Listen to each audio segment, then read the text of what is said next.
नहीं जा सकती, वहाँ मेरे लिए बुरी मौत इंतज़ार कर रही है। तो यहाँ का कानून ऐसा गलत नहीं करेगा मेरे साथ। और आप सबसे भी रिक्वेस्ट है कि सपोर्ट में बोलो। जिस तरह गलत गलत बोल रहे हो, भाई को बॉयफ्रेंड, बाप को बॉयफ्रेंड, इस तरह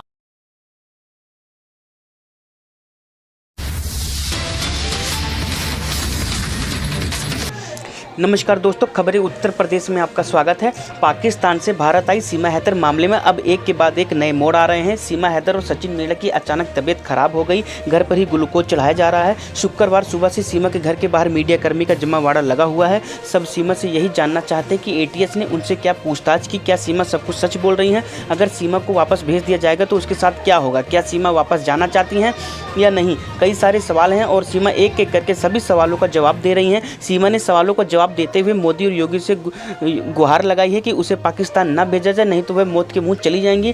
उसे चाहे जहां रखें भारत में, लेकिन उसे सचिन और उसके बच्चों के साथ ही रखा जाए। सीमा हैदर ने खुद को बेगुनाह बताती हैं और कहती हैं कि वह कोई जासूस नहीं है। अगर वह पाकिस्तान वापस गई तो मौत के मुंह चली जाएंगी, इसलिए उसे यहीं रहने दिया जाए। उसने बताया कि पाकिस्तान की हालत बद से बदतर हो गई है। सचिन की भले ही कमाई 13,000 की है, लेकिन वह पाकिस्तान से 3 गुना है। बहुत सारे सवाल के जवाब देते हुए सीमा बस यही कहती हैं कि उसे वापस मत भेजो, यहीं रहने दो। वीज़ा नहीं मिल रहा था, इसलिए उसने यह रास्ता अपनाया। सीमा हैदर के 4 बच्चे की मां है। ये बात सचिन को पहले ही पता था। सचिन उसके चारों बच्चों को अपनाने के लिए तैयार हो गया था। सीमा और सचिन का कहना है कि उन्हें नेपाल में ही हिंदू रीति रिवाज से विवाह किया है। इसके बाद बिना वीज़ा के सीमा अपने बच्चों के साथ भारत में आ गई। दोनों की कई तस्वीरें भी सामने आई हैं, जिसमें सचिन और सीमा गले में वरमाला डालते हुए दिख रहे हैं।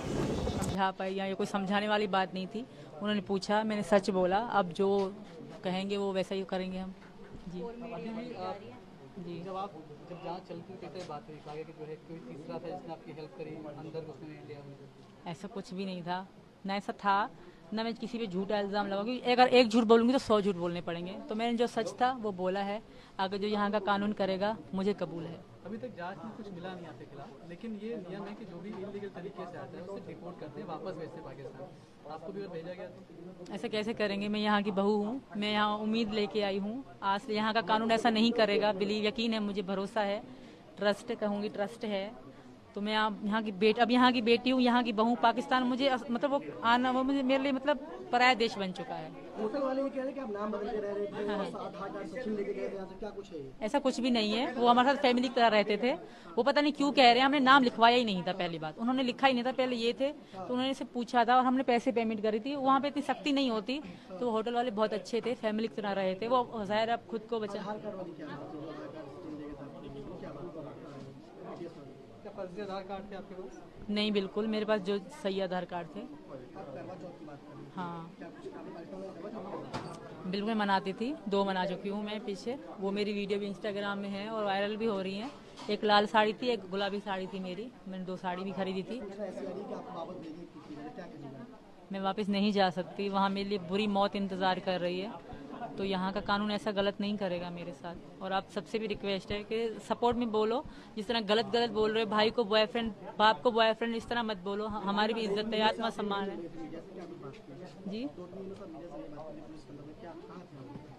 हम लोग यही, हमारी जांच चल रही थी सर, इसी कारण। जी जांच का अनुभव कैसा है आपको? बहुत बुरा भी था, रोते भी थे हम लोग, डर भी लगता था, पर सच तो बोलना था। सच की जीत होती है और मुझे भरोसा है। ना, बच्चों से मैं दूर रही 2-3 दिन, बच्चे मेरे साथ नहीं थे। आप कह रहे थे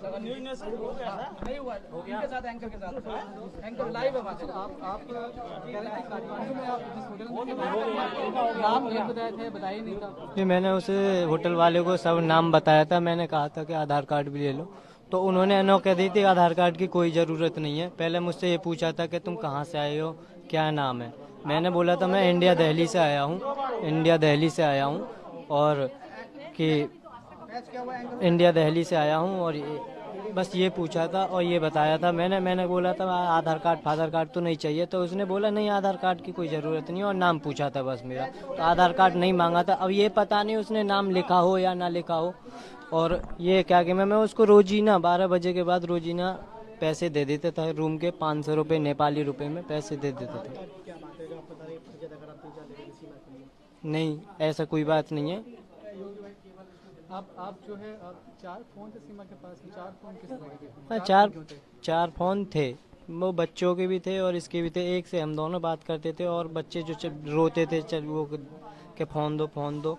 हमारी तो कॉल 24 घंटा चली रहती थी, जब फ़ोन बीतता था जब ही थोड़ा शांत मिलते रहते थे फ़ोन। तो ये हॉटस्पॉट दे के वो बच्चे चलाते रहते थे। आगे क्या करने वाले हैं आप? आगे के देखते हैं क्या होता है। अभी तो हम आगे की खैर हम खैर भगवान तो है नहीं कि आगे की देख लें कि क्या है आगे आगे क्या होना। क्या सर? रखी थी करवा चौथ, तो वो इंस्टाग्राम में टिकटॉक में वीडियो भी पड़ी है करवा चौथ की। सर देखिए, मैं खैर ये भी मेरी बीवी है, यहाँ की बीवी हो चुकी है यहाँ पे, और मैं अपनी बहू मानता हूँ इसे, और मेरी घरवाली है। ऐसा ना करें कि हम दोनों का जीवन खराब हो और हम दोनों बस सही सलामत रहना चाहें।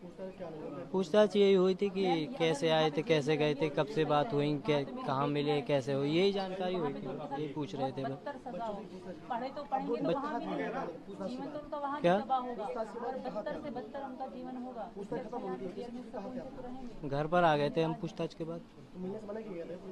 क्या? नहीं, मना तो नहीं किया था खैर, कि मैं हम खुद हमारी तबीयत गले वाले से हमारी खुद तबीयत खराब हो गई थी।